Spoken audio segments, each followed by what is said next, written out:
What's going on, everybody? How y'all doing? Quote of the day: learn to process your emotions during and after a setback. It will be crucial for your success. The Catalyst.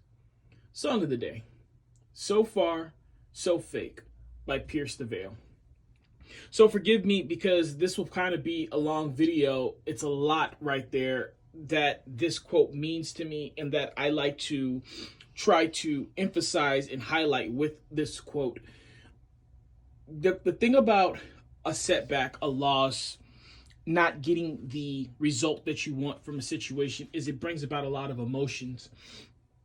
It brings about a lot of information. And this is when you need a team, a mentor to help you process these things because it's very difficult to do it on your own.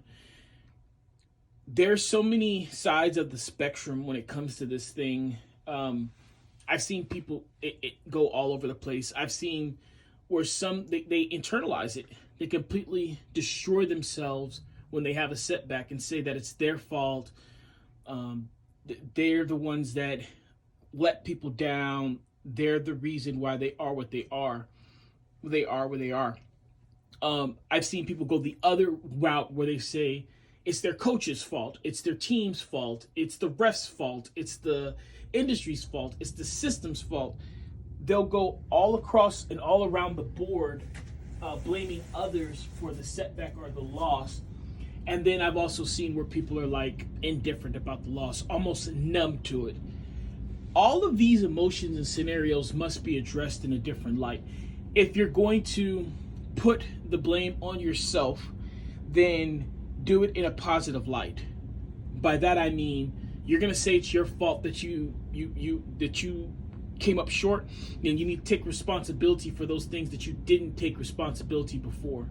Don't make it a situation where you push yourself into depression or you push yourself into a low point or low self-esteem because you didn't get the outcome you didn't want. Fine, good. You want to take responsibility? Beautiful. That's awesome. A lot of people wouldn't. A lot of people would point the finger somewhere else or would say they don't care at all. So if you're going to take the responsibility, good, but don't take it in a sad way. Take it in a positive way. You know what? I came up short this time. I'm going to make sure that I change my routines, my habits, and my beliefs so that I don't come up short next time. If you are into the bad habit of pointing the finger at someone else, I need you to know right now that no matter what happens in your life, there will always be an excuse why it's someone else's fault. And I'm not saying that there aren't situations that are absolutely totally out of your control, that are absolutely totally created by someone else, but we need to accept some type of responsibility for our actions, for our circumstances, and for the reality that we are living. At the end of the day, no matter how good or bad it is, you can always point the finger and blame someone else. And it's a bad habit, and it's a very unproductive habit. It turns you against the world. It makes it seem like you're surrounded by darkness when in fact you may actually have more allies than you think. So you must be careful when you have a setback when it's everybody else's fault. And if you're neutral when you have a setback, that's almost more scarier to me than for you to point the finger at someone else. Because if you're having setbacks and you don't have any emotion attached to it, I dare say you don't care about the goal that you're trying to accomplish. At this time, I would say that you need reflection. You need to analyze why you're doing what you're doing.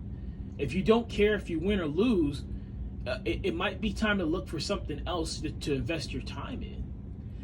Either way, no matter which of these mindsets that you may have, the setback and the mindset that comes with it must be addressed, because whether people want to admit it or not, there are good and bad with everything in businesses, in personal lives, in relationships. Everything's going to have its ups and downs, and being able to deal with the emotions that come with that are going to help you to get to where you actually want to go, what you need to accomplish, what you need to do to accomplish what you're trying to accomplish. Until you get comfortable being uncomfortable with these emotions, a setback is always going to be damaging to your momentum. All right, guys. Take care of yourselves. Be kind to one another. Keep me in your prayers. I'll forever keep you in mind. Endure, believe, rise.